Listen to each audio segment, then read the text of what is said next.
Habrá primarias, dijo Jesús María Casal. Nunca han contemplado la opción de eliminarlas y ya tienen listos los centros para la participación de las personas que quieran asistir a este proceso electoral de la oposición. De esta manera comenzamos a las 10 de la noche, Francas Noches.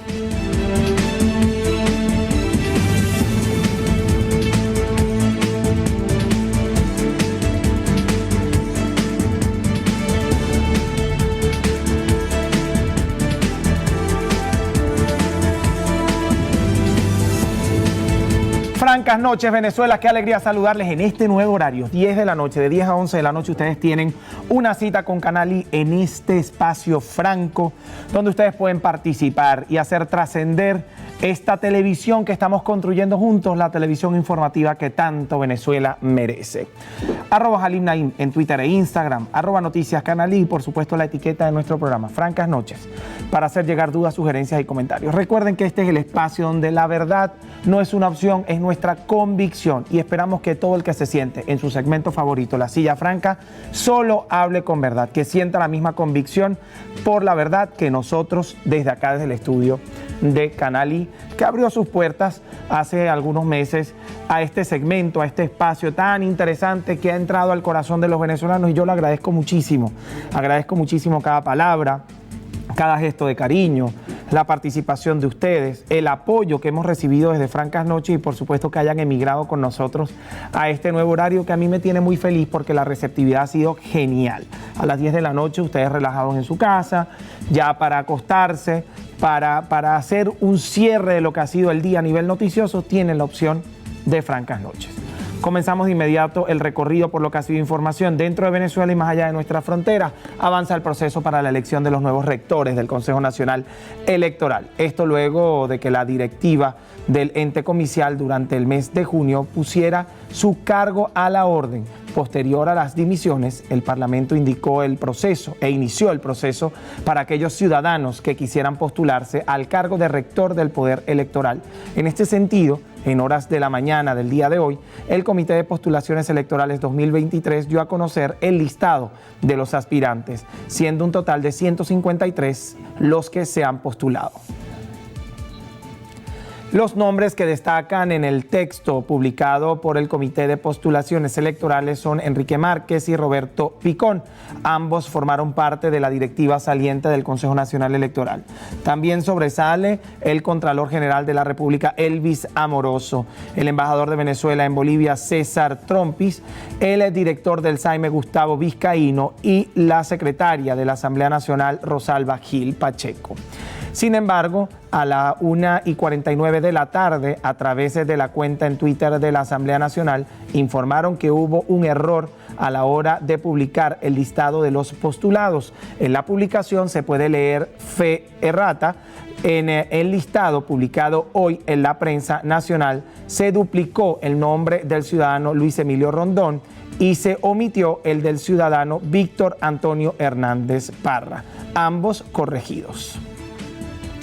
Por otro lado, y revisando el tema del Consejo Nacional Electoral y el Comité de Postulaciones, que me parece que la verdad ha dilatado un poco. Ya estamos en momentos en el que el Consejo Nacional Electoral, que además está enfrentando un proceso de primarias, pero sigue funcionando naturalmente, un proceso de primarias que ya rechazó las condiciones que había pedido la plataforma democrática, la plataforma unitaria, pero que sin embargo va a tener que estar atento al proceso que se va a celebrar dentro de las filas de oposición, porque a fin de cuentas es un proceso electoral y a pesar del rechazo del Consejo Nacional Electoral, sin duda alguna la falta en este momento de la rectoría genera cierta mella, porque bueno, estamos en vilo, se abrió un proceso dentro del sistema judicial venezolano, existe un recurso en contra de las primarias y sin duda alguna la revisión del ente rector de las elecciones contribuiría de manera positiva justamente a revisar todo el proceso legal, sobre todo luego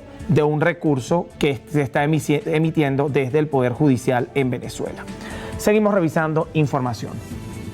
Ante la petición de una amnistía política solicitada por el secretario general de Acción Democrática y también candidato presidencial Bernabé Gutiérrez, el primer vicepresidente del Partido Socialista Unido de Venezuela, Diosdado Cabello, indicó que antes de llevarse a cabo esta petición debe existir justicia ante el caos, y estamos citando, que algunos dirigentes políticos han ocasionado en el país. Y yo diría justicia para todos los caos que se han generado por todos los dirigentes políticos del Partido Socialista Unido de Venezuela y fuera del Partido Socialista Unido de Venezuela. Escuchemos.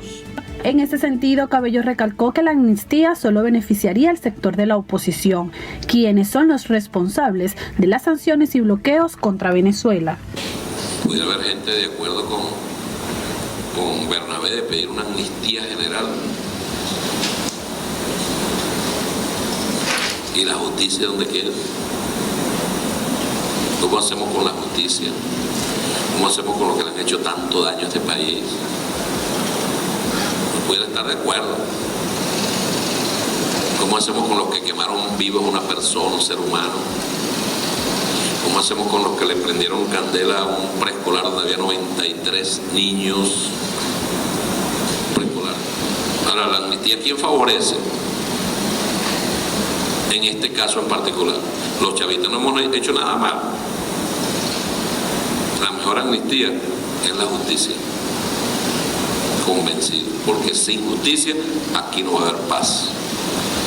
Cuestionó las declaraciones del presidente de la Comisión Nacional de Primarias, José María Casal, y lo responsabilizó de cualquier acto de violencia que pueda ocurrir en el país.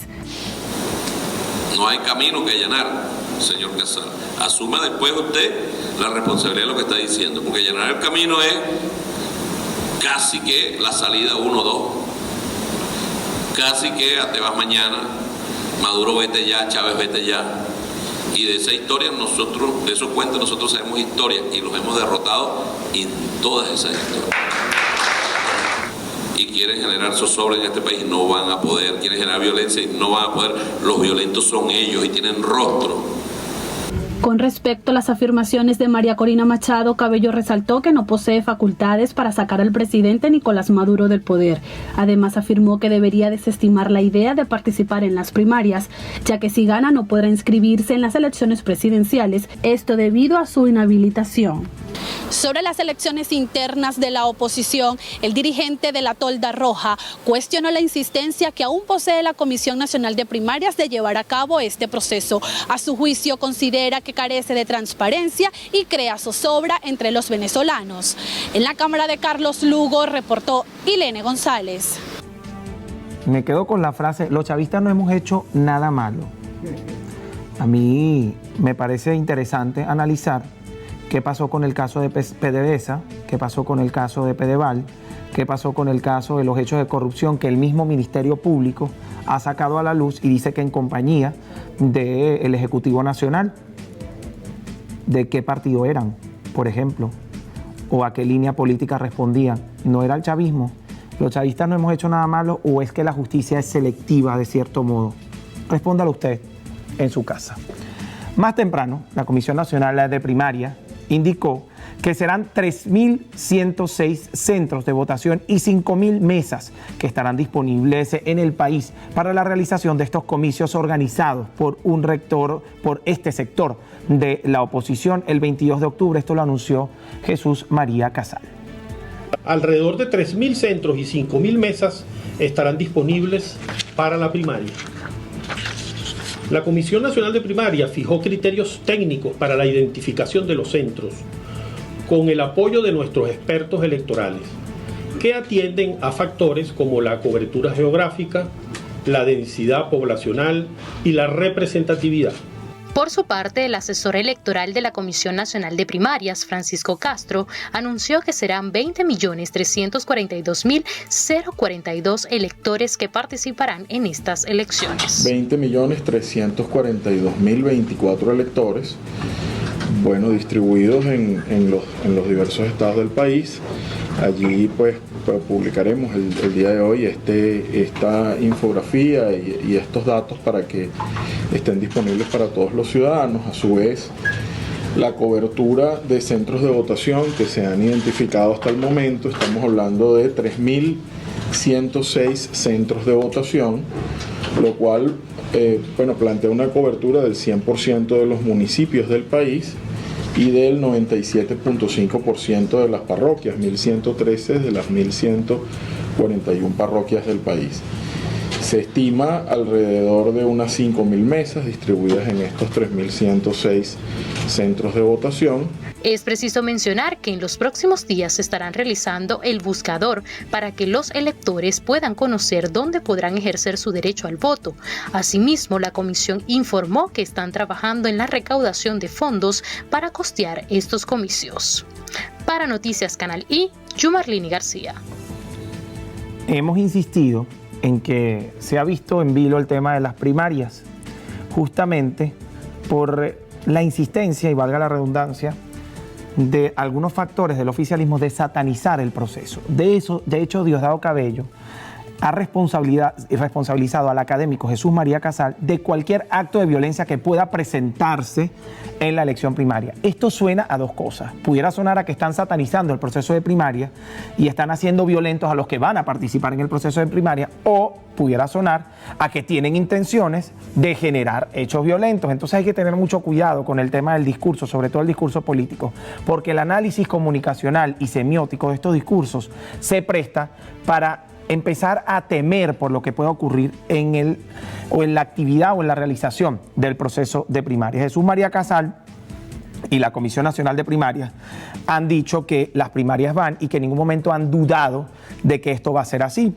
Sobre todo, han dicho que nunca han manejado la opción de la suspensión de la primaria, muy a pesar de que se habla de un recurso por parte del Tribunal Supremo de Justicia por el tema de la legalidad y la seguridad de la transparencia del proceso de primaria. Lo cierto es que Diosdado Cabello, en sus programas constantes y en sus alocuciones constantes, hace referencia al acto de la primaria como un acto que de por sí va a generar violencia. ¿Por qué se asegura que va a generar violencia el tema de las primarias? Respóndalo usted también en su casa. Recuerde que tienen a su disposición nuestras redes sociales, @noticiascanalí, @Halim en Twitter e Instagram, y la etiqueta Francas Noches. Es importante conocer a qué se refiere él con los actos de violencia por los que va a responsabilizar a Jesús María Casal, al profesor Jesús María Casal. ¿Se refiere a que la oposición va a generar violencia entre sí, o se refiere a que algunos grupos pudieran generar violencia? Esas dos cosas se tendrían que manejar dentro del análisis del discurso político. A pesar de que el partido político Movimiento al Socialismo MAS no participará en las elecciones primarias, informaron este jueves que sí avalan el proceso. Por ello sostuvieron una reunión con la Comisión Nacional de Primarias para conocer el desarrollo de las elecciones que se esperan para el próximo 22 de octubre en todo el territorio nacional. Respecto a la reciente lista de postulados al Consejo Nacional Electoral, la vicepresidenta del MAS, María Verdeal, saludó la iniciativa de que se tomen en cuenta nuevos rostros para que formen parte del nuevo ente electoral. Además, destacó que esperan que el resultado final sea un CNE votable, admitido por todos y que genere confianza en los electores. Nosotros hacemos un llamado, sobre todo para la Asamblea Nacional, que al fin y al cabo tiene la última palabra y además de tener la mayoría, el partido oficialista, para que de ahí, de ese listado, puede salir un CNE potable, un CNE que sea admitido por todos, un CNE que nos genere y que le genere sobre todo confianza al electorado.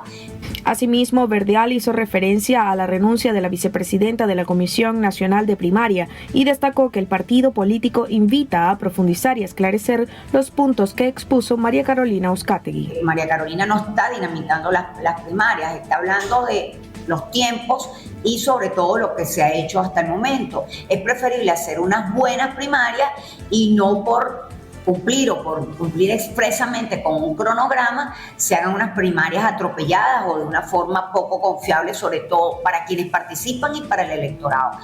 María Verdeal también destacó que en la reunión que sostuvieron con el presidente de la Comisión Nacional de Primaria, Jesús María Casal, se garantizó que las elecciones del 22 de octubre se realizarán y todo el proceso se dará de acuerdo con el cronograma establecido.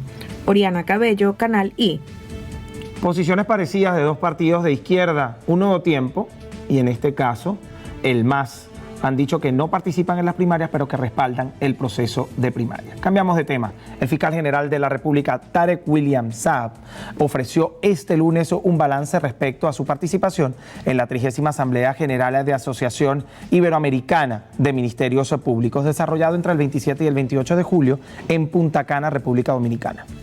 Durante el encuentro, el fiscal recordó que el Ministerio Público inició su reinserción a la asociación en julio del 2022 de manera virtual en la 29ª Asamblea General tras haber estado excluidos por 5 años. Puntualizó que pese a dicha exclusión, el Ministerio Público no ha dejado de cumplir con sus obligaciones internacionales de cooperación penal con los países de la región. Quiero destacar que hemos desarrollado una fluida comunicación y de mucha efectividad a través de nuestra Dirección de Asuntos Internacionales con los ministerios públicos de Argentina, Chile, Colombia, España, República Dominicana, Panamá y Perú,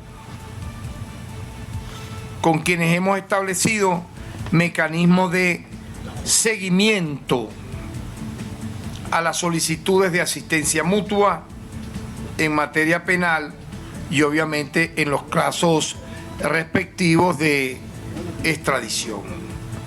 SAP enfatizó que durante las jornadas evaluaron una propuesta para la realización de seminarios de capacitación online sobre el combate a la corrupción, al tráfico y la trata de personas. Hemos puesto a disposición de esta importantísima organización nuestra Escuela Nacional de Fiscales, que imparte clases en la actualidad a unos 300 profesionales del derecho en programas de diplomado y que posee amplia experiencia en la realización de seminarios online. En este mismo sentido, destacó los logros alcanzados por el Ministerio Público, en especial de las campañas que desde el año pasado han venido desarrollando, entre las que destacan la campaña contra el acoso escolar y la pedofilia es crimen. SAP añadió que en 11 meses de acción de calle, el Ministerio Público ha logrado atender 3.000 denuncias y casi 20.000 orientaciones a la población venezolana, siendo los delitos más destacados las lesiones, agresión psicológica, lesiones, estafas, entre otros. En la cámara de José Monsalve, Nelcy Delgado, Noticias Canalí. El tema de la justicia es un tema que definitivamente hay que tocar en espacios internacionales, pero en todos los espacios internacionales, incluyendo, por ejemplo, la Corte Penal Internacional, que responde al Estatuto de Roma del 98, incluyendo, por ejemplo, los tribunales especiales creados para el continente en el sistema interamericano, atendiendo también, por ejemplo, a la cláusula democrática, el Tratado de Ushuaia y la Corte del Mercosur, donde también es necesario evaluar cuáles son sus tendencias a la hora de evaluar la justicia y de aplicar la justicia, en donde Venezuela siempre se ha mostrado inconforme. Que la justicia, si se quiere internacionalizar, se haga en todos los espacios, eso sería interesante. Señores, es importante que tengamos en cuenta que el tema de la justicia, el tema de la evaluación de la justicia y la internacionalización de la justicia es necesario. Internacionalizar la justicia, universalizar la justicia es importantísimo. Ya lo decían algunos expertos que creen en la justicia penal internacional. Universalizar la justicia es juzgar a todas las personas por todos los delitos en todos los lugares del mundo, en cualquier tribunal y por cualquier juez. Eso es importante. Los delitos que no prescriben son delitos en todas partes del mundo. ¿Por qué no juzgarlos en todas partes del mundo? Seguimos con información política. Antonio Carri, dirigente político por Alianza del Lápiz, informó sobre la nueva plataforma opositora que lleva como nombre Vamos. Desea moverse en la dirección de un cambio político hablando con la verdad. El primer objetivo que tenemos nosotros como opción presidencial, como grupos independientes, es que debemos hablar con la verdad. Uno. Es decir, ¿qué queremos decir? Que con Camorra no vamos a llegar a ninguna parte.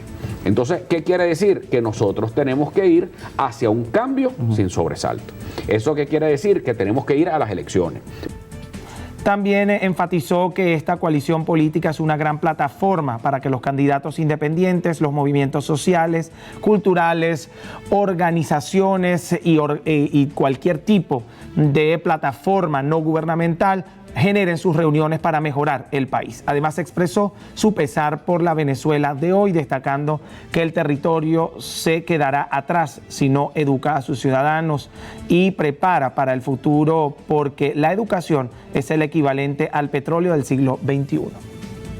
Señores, llegó el momento de hacer la primera pausa. Bloque denso, bloque bastante cargado de noticias, pero de eso se trata, de informarlos de la mejor manera. A la pausa, ya volvemos con más.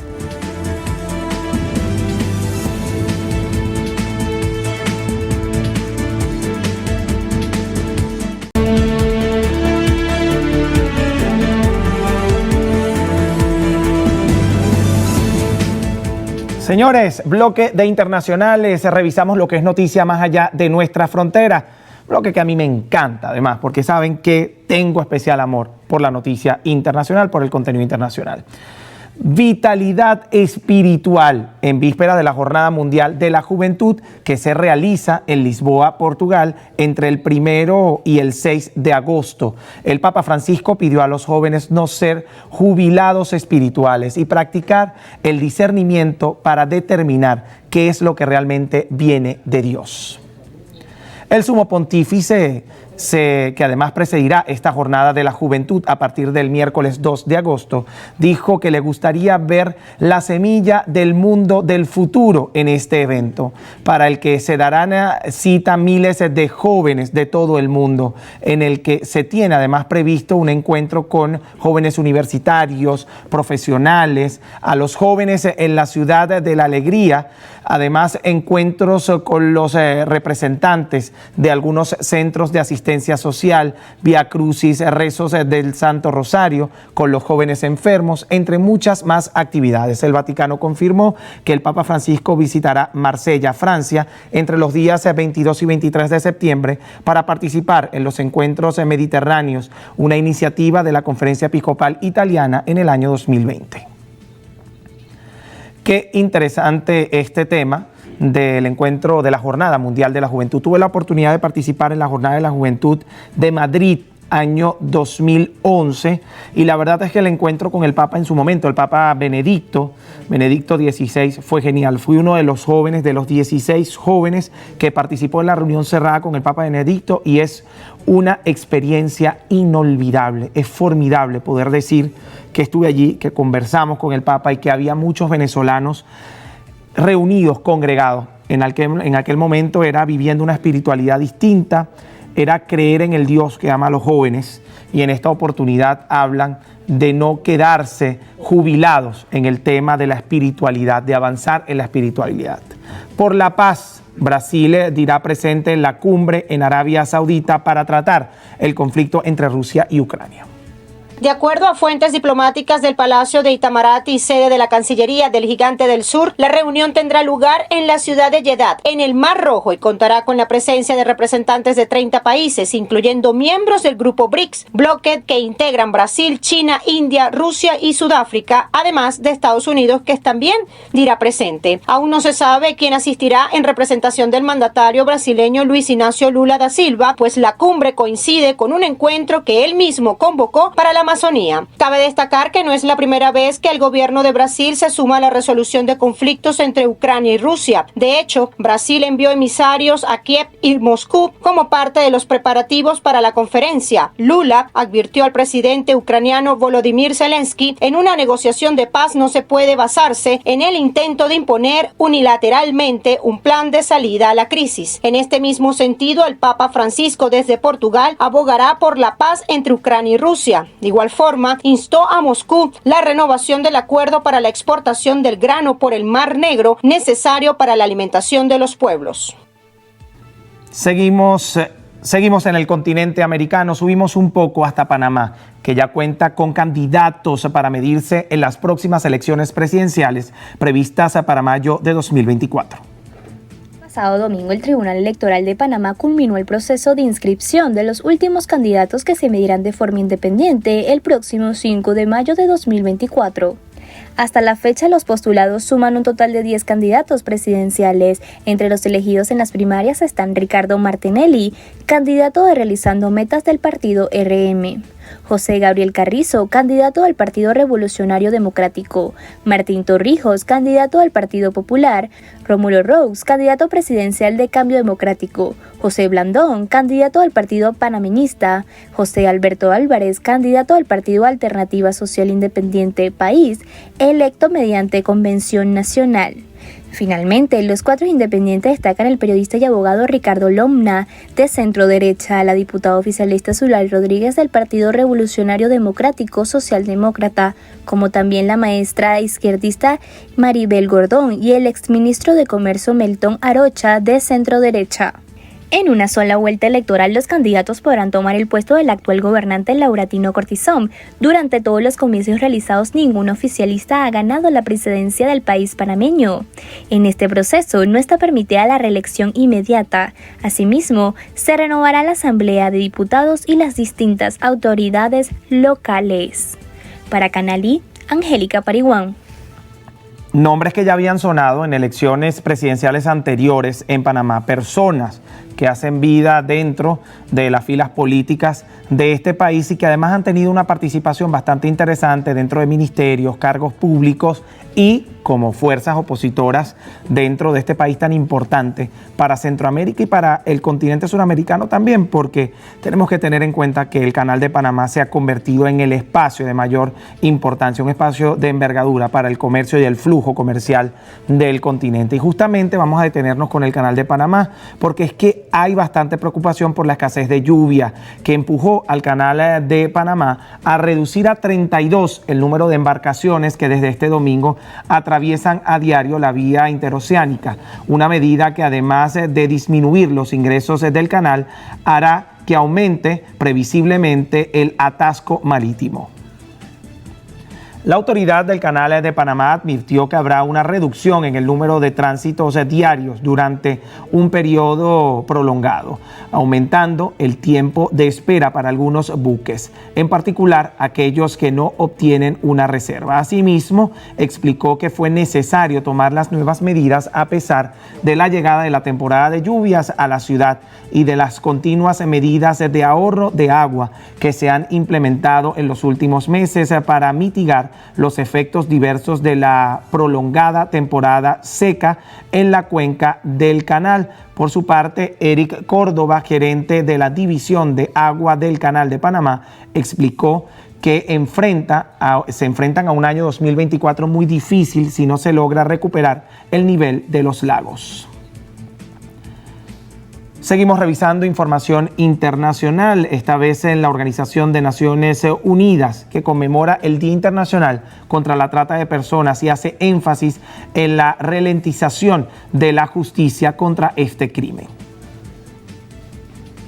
Busca sensibilizar sobre esta problemática en el mundo, ya que según el último informe de la ONU, este flagelo tuvo menos detección en 2020 con cifras del 11%, mientras que en 27% disminuyeron las condenas contra las personas que cometen dichos crímenes. Sin embargo, es importante mencionar que el 41% de las personas que logran escapar en cuanto a trata de personas acuden por iniciativa propia a las respectivas autoridades. Ante esto, el secretario general de la Organización de Estados Americanos, Luis Almagro, mencionó el plan de trabajo contra la trata de personas que lleva a cabo este organismo a propósito de este día y enfatizó que el lema del 2023 se enfoca en llegar a todas las víctimas de la trata sin dejar a nadie atrás.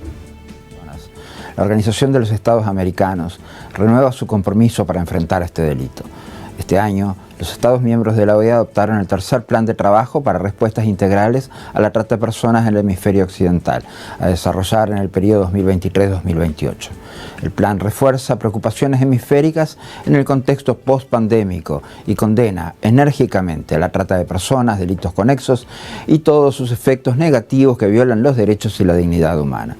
En este sentido, el Papa Francisco se pronunció al respecto y mencionó que se trata de una terrible realidad que implica a tantas personas. Esto debido a que este crimen ha tenido auge en el mundo motivado a las crisis mundiales, los conflictos y la emergencia climática, así como los desplazamientos y las desigualdades socioeconómicas que afectan a millones de personas en todo el mundo, por lo que los objetivos principales de los traficantes de personas son aquellos individuos que no gozan de estatus legal, viven en pobreza o tienen un acceso limitado a la educación, atención sanitaria o a un trabajo digno, sufren discriminación, violencia o abusos o que proceden de comunidades marginadas. No podemos olvidar mencionar que la mayoría de las personas afectadas son niños, niñas y mujeres que son usados para explotación sexual y laboral, trabajos forzados, servidumbre doméstica, extracción de órganos, mendicidad, entre otras modalidades. Hace algunos años Venezuela no entraba dentro de las estadísticas de la trata de personas luego de la ola migratoria generada por la situación política, económica y social del país. Lamentablemente hoy Venezuela es parte de los países que genera preocupación en los organismos internacionales que se encargan de estudiar y de hacer justicia respecto a este flagelo que aqueja a la humanidad. La trata de personas no solamente se hace por fronteras terrestres, en el caso venezolano se han dado bastantes situaciones en donde, partiendo de Coro, por ejemplo, algunas embarcaciones son víctimas de secuestros y posteriormente de trata de personas. Lo mismo con el caso del Tamacuro y el estado Sucre. Importante destacar que ya estas cifras y estos casos están en manos de la Organización de Naciones Unidas, organismos no gubernamentales que se encuentran dentro del Consejo de Derechos Humanos de la Organización de Naciones Unidas y dentro del Programa de Naciones Unidas para el Desarrollo, que en su agenda previa al año 2030 ha tomado el caso de la trata de personas como caso fundamental y justamente Venezuela entra en la lista de preocupaciones principales. Señores, en la próxima parte su segmento favorito, La Silla Franca. Con nosotros en La Silla Franca estará Jesús Mendoza, joven presidente de la Federación de Centros Universitarios de la Universidad Central de Venezuela. Temas políticos, temas universitarios y temas importantes para los jóvenes. ¿Qué pasa con la representación estudiantil y el movimiento estudiantil hoy en Venezuela? Esto y más en La Silla Franca. Ya volvemos con más.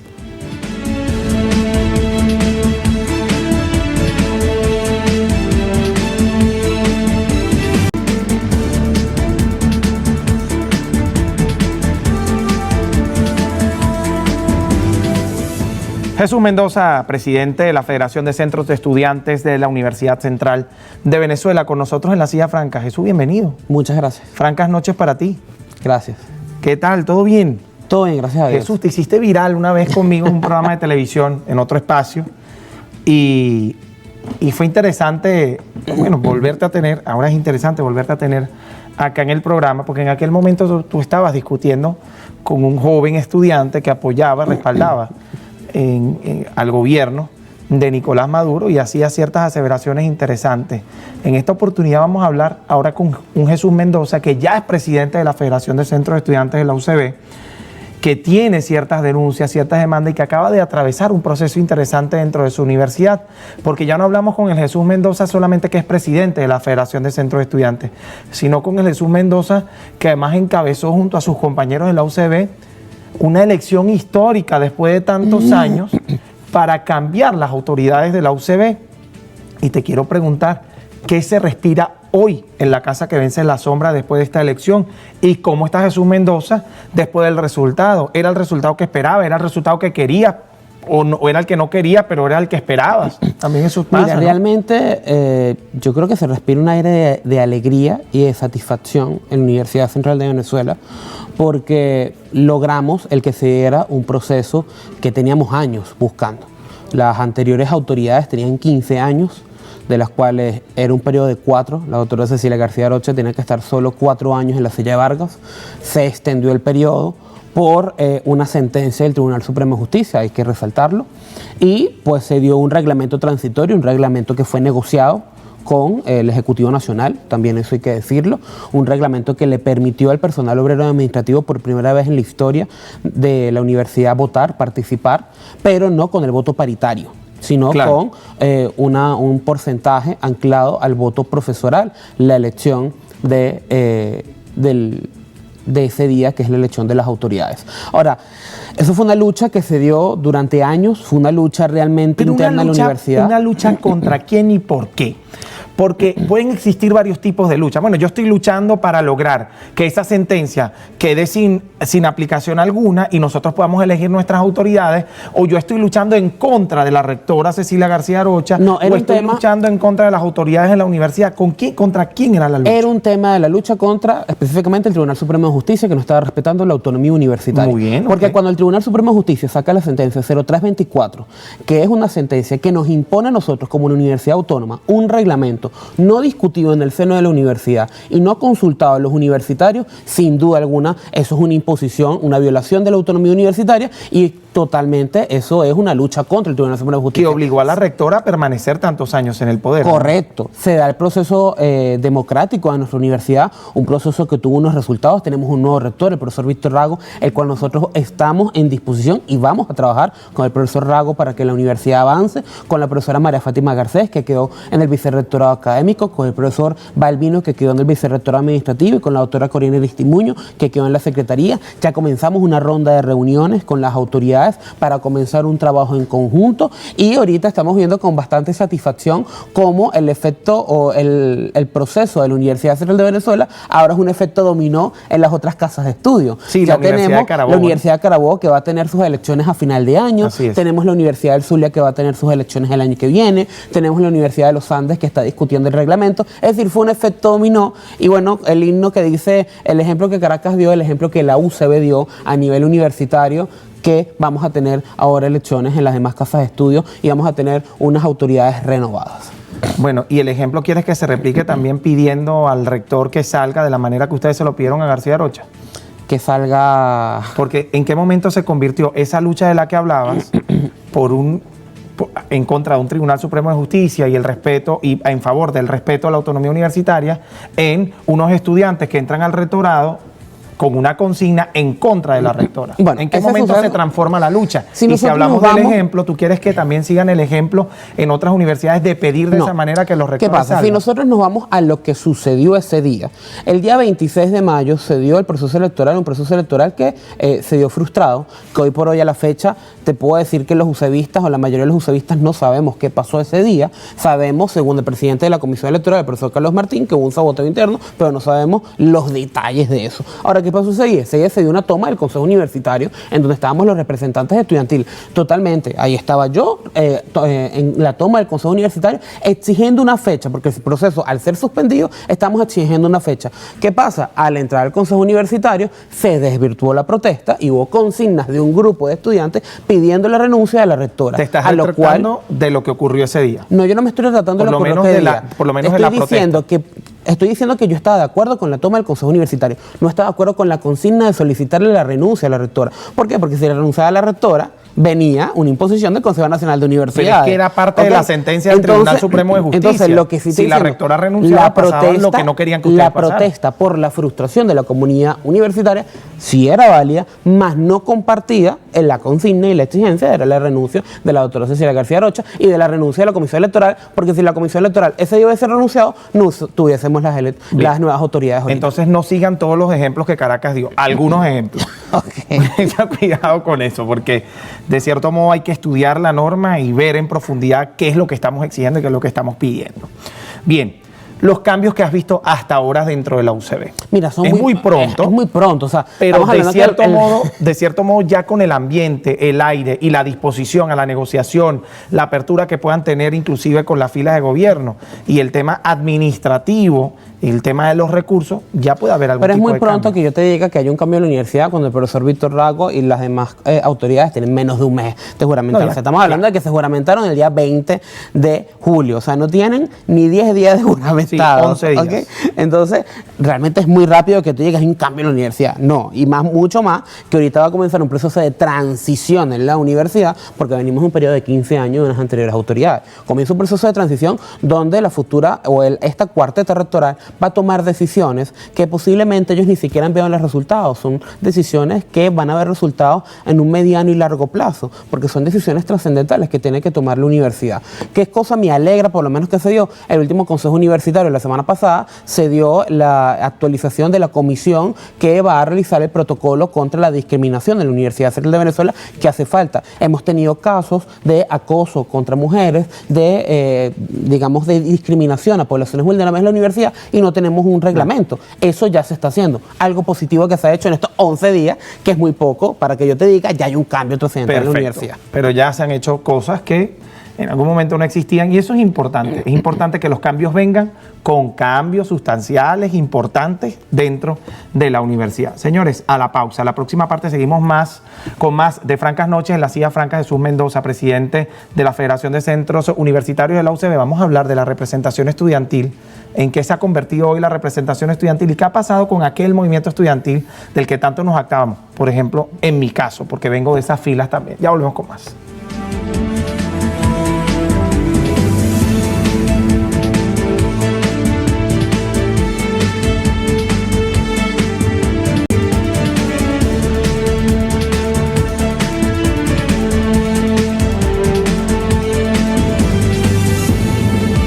En la silla franca, Jesús Mendoza, presidente de la Federación de Centros Universitarios de la Universidad Central de Venezuela. Si usted tiene dudas y quiere hacérselas llegar a Jesús Mendoza, lo puede hacer a través de las redes sociales. @JalimNaim en Twitter e Instagram. Y pueden etiquetar a Jesús Mendoza, @Noticias Canalí y por supuesto la etiqueta de nuestro programa Francas Noches para hacer llegar dudas, sugerencias y comentarios. Redes sociales, Jesús. @JesúsMM1902. Ya lo tienen allí para que hagan sus preguntas. Jesús, quiero preguntarte, ¿cómo defines hoy a la representación estudiantil en Venezuela? Porque una cosa es la representación estudiantil y otra cosa es el movimiento estudiantil. Y ya nos vamos a meter con estos dos asuntos. ¿Cómo defines a la representación estudiantil en Venezuela?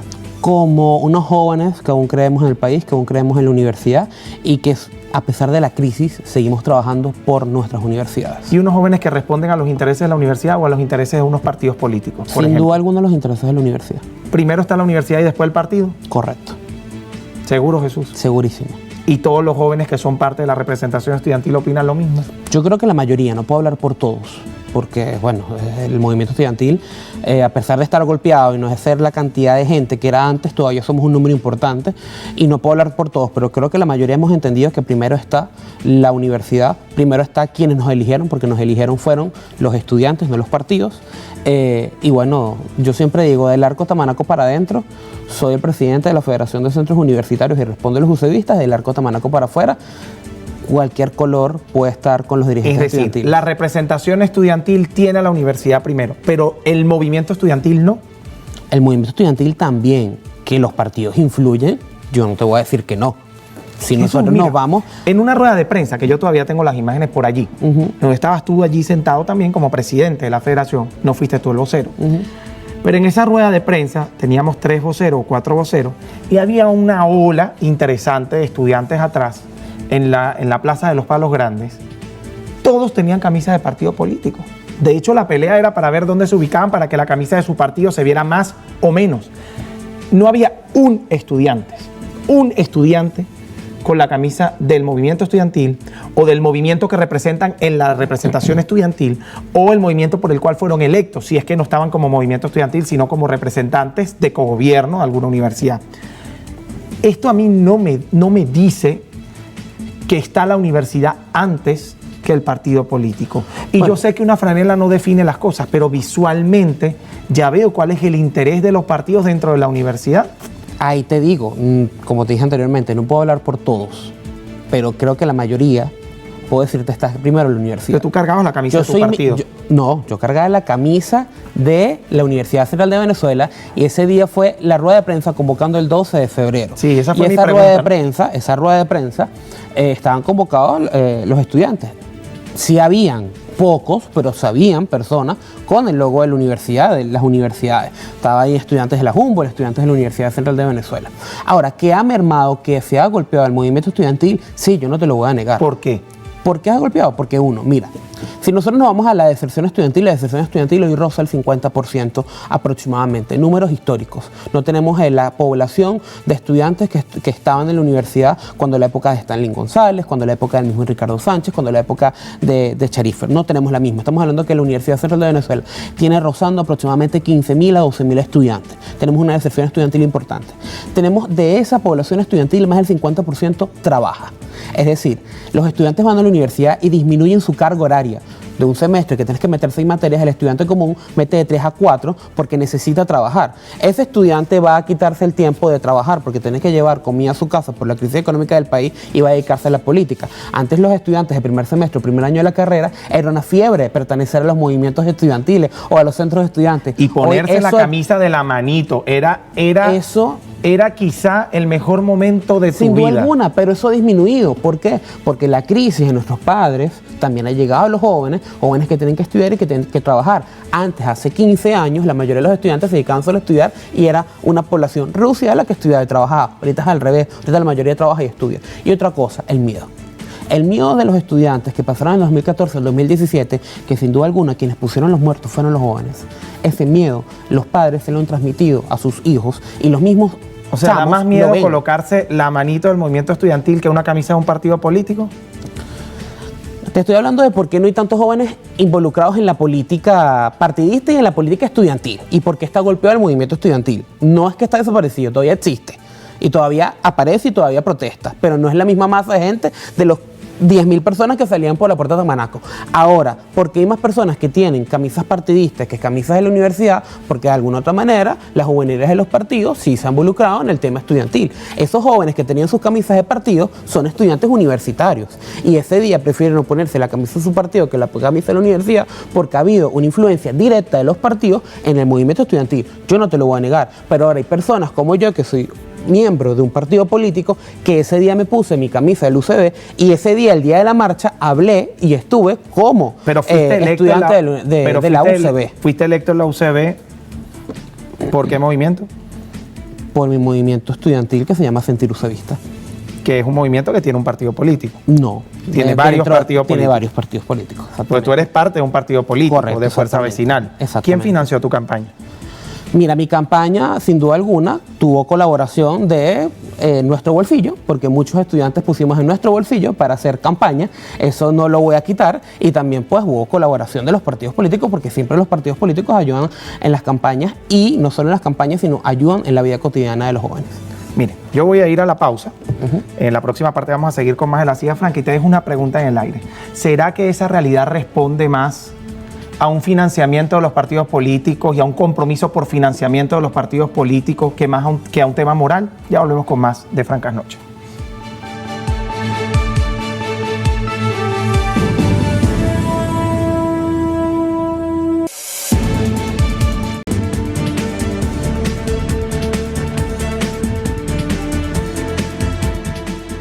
La moral y el dinero. Jesús Mendoza. El movimiento estudiantil dice que no ha desaparecido, pero que ha mermado muchísimo. Y bueno, responsabilizas a la deserción y todo lo demás, que no digo que no sean factores que influyen, pero definitivamente, cuando te pregunté quién financió tu campaña, mencionaste los partidos políticos. Y ahora pregunto, la deserción de los jóvenes del movimiento estudiantil para emigrar a un liderazgo partidista dentro de las universidades, atiende a un salario de los partidos políticos más que a un tema moral de la defensa de la universidad, de esa naturaleza antipartidista de la universidad? No, yo creo que hoy por hoy hay muchos jóvenes que no están viendo interés en la política estudiantil. Sienten que la política estudiantil no le da unas respuestas concretas. ¿O no le da dinero? No, lo veo como que no les da respuestas concretas y ven a la universidad como un ente para obtener el título y no para luchar, y no se han involucrado realmente con la universidad. Creo que hay una generación que es trabajo de nosotros como representantes estudiantiles hacerle entenderle a esa generación que la universidad tiene un enlace directo, que hay que defenderla y que realmente la universidad es un ente que sí nos puede dar muchísimo y que no es solo un avión para tener un título universitario ya. ¿Quién estaba más dividido, los estudiantes de la UCB en sus elecciones o los políticos grandes en los partidos grandes? Sin duda alguna los partidos políticos, sin duda alguna. ¿Y la división de los estudiantes de la UCB la generaron los mismos partidos políticos? Sí, se involucraron, sí, totalmente. ¿Esa división la generaron los partidos políticos? Sí. ¿En algún momento quisiste trabajar con algún estudiante y por ser de otro partido tuviste que seguir la línea del tuyo y decir que no podías trabajar con él? No, realmente yo cuando son temas partidistas yo lo dejo muy claro en mi partido. Yo soy el presidente de la Universidad Central de Venezuela y yo respondo a los estudiantes. Yo no como líneas de partidos en mi universidad. Ahora, que por militar en un partido hay otras personas que huelen fo o que sencillamente dicen no porque no ven que soy un dirigente estudiantil antes que un militante de un partido, sí, y pasó en mis elecciones en la Universidad Central de Venezuela, donde un partido político quiso la rivalidad regional, la quiso llevar a la universidad, que era la rivalidad de Fuerza Vecinal con Primero Justicia, la quisieron llevar a la universidad. Eso no es un secreto para nadie que pasó en mis elecciones. Pero fue Primero Justicia, no fue Fuerza Vecinal. Fue Primero Justicia, no fue Fuerza Vecinal, totalmente. Bueno, aquí trae un estudiante de Primero Justicia. Bueno, pero ya va. ¿Quién fue el que proclamó, qué dirigentes de qué partido fueron los que proclamaron a mi adversario ganador sin tener resultados oficiales? Bueno, pero por allí dicen que se movieron los votos del interior del país de manera no tan transparente. ¿Qué opinas tú sobre eso? Eso es mentira porque los votos del interior del país fueron 28, Jalín, y yo gané con una diferencia de 100. En el Leus de Barcelona votaron 28 personas. Y que en algunas carreras también y que hubo mano peluda. ¿Qué opinas de eso? Las subcomisiones electorales profesorales firmaron y testificaron que todo estaba bien. Programa de debate, me gusta muchísimo. Política nacional, Jesús. Vienen elecciones primarias. Fuerza Vecinal decidió no participar al final del camino. Dijeron que no participaban en las primarias, pero la respaldaban. ¿A quién van a apoyar? Fuerza Vecinal ahorita está, la Dirección Nacional ahorita está en una consulta constante con todos los candidatos. Ya hubo reunión con el precandidato Prosperi, porque el precandidato César Pérez Vivas, con el precandidato Caleca y próximamente vamos a tener reuniones con los otros candidatos. Política. Vamos ahora con la respuesta personal. ¿A quién apoya Jesús?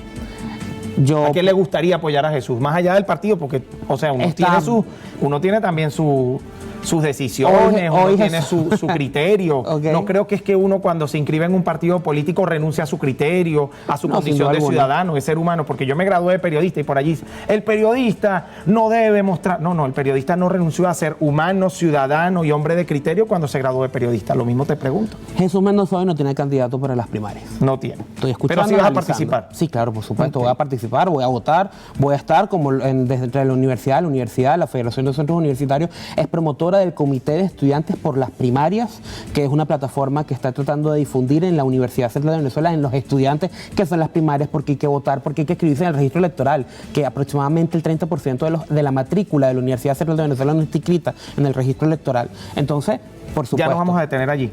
Eso es parte del rol de la dirigencia estudiantil y la representación estudiantil. ¿Cómo vamos a convencer a los jóvenes que hoy perdieron la confianza en los procesos políticos venezolanos para que participen, por ejemplo, en una elección primaria que tú estás promoviendo? Yo soy fiel creyente que a los jóvenes hay que hacerles ver que actualmente el sistema económico, el sistema social, el sistema político fracasó y que eso nos involucra directamente a nosotros. Cuando el joven va a buscar un trabajo y no encuentra un sueldo competitivo, cuando el joven quiere comprar un carro o una casa para formar su familia y resulta que no tiene un sueldo que pueda llegar a hacer eso o no tiene un sistema de préstamos, unos bancos con un sistema de préstamos para que pueda servirle, eso es que el sistema económico y político fracasó. Hay que hacerle ver al joven que eso es posible cambiar a través del voto, a través del cambio de gobierno. El sistema económico y el sistema político, la única manera de cambiarlo para que nos pueda funcionar es cambiando de gobierno. ¿Por qué no participó y eso se puede lograr? Vecinal? ¿Por qué no participó Fuerza Vecinal? Internamente Fuerza Vecinal consideró que no íbamos a lanzar candidato a las primarias, pero que sí íbamos a apoyar un candidato de las primarias. Eso ahorita está en una base de consultas para ver a qué candidato de las primarias se va a apoyar. Jesús, tú estás en un partido político y eres estudiante y por lo que veo eres un hombre que defiende la democracia, un joven que defiende la democracia. En virtud de la democracia, el día de mañana nosotros tenemos aquí a Máximo Sánchez, que es miembro, además de tu partido, parte fundamental del partido Fuerza Vecinal. Con sentido crítico, una pregunta que no sería tan agradable para Máximo Sánchez, que le podría hacer un joven que es miembro de su partido, ¿cuál sería? Wow, tendrá que pensarla, Jalín. ¿Qué le preguntarías? Para que mañana se lo coloquemos aquí en el programa. Está bien, una pregunta no tan difícil, algo más fácil para Máximo Sánchez. Tendrá que pensarla muy bien. ¿No quieres preguntarle nada más? No es que sí, podría preguntarle muchísimas cosas, pero tengo que pensarlo, tengo que pensar bien cualquier pregunta. Porque es que este fragmento lo cortamos y se lo colocamos mañana. Tengo que pensar muy bien qué pregunta, porque no te voy a tirar al aire cualquier pregunta estúpida. Tengo que pensar muy bien qué pregunta le podemos hacer al secretario de organización de mi partido y presidente de la Cámara Municipal municipal de Chacao. Sí, claro. Sí, no, lo conozco muy bien. Muy bien. Mañana esa entrevista va a estar tan buena como la de hoy, porque hoy estuvo interesante. Jesús, quiero agradecerte tu presencia acá en el programa. Quiero impulsarte a que sigas trabajando y además quiero dejarte el mensaje de respaldo para reconstruir un movimiento estudiantil que, aunque tú digas que no ha desaparecido, yo creo que hay muchas cosas que reconstruir allí. Ojalá recuperen el espíritu estudiantil por encima de cualquier cosa y se respete la universidad, porque si le exigimos al TSJ respeto por la autonomía, hay que exigir el respeto por la autonomía moral de la universidad. Sin duda alguna. Que la camisa de la universidad debe ser la camisa de la universidad y no hay que pintarla de un solo color, porque ahí hay gente multicolor y yo estoy seguro de eso. Gracias. Gracias, Ali. Gracias por estar acá con nosotros. La Silla Franca siempre dispuesta para ti. Agradecidos con Jesús Mendoza, presidente de la Federación de Centros Universitarios de la Universidad Central de Venezuela, que no quiso preguntarle nada a Máximo Sánchez. Señores, a las 11 de la noche, francas noches.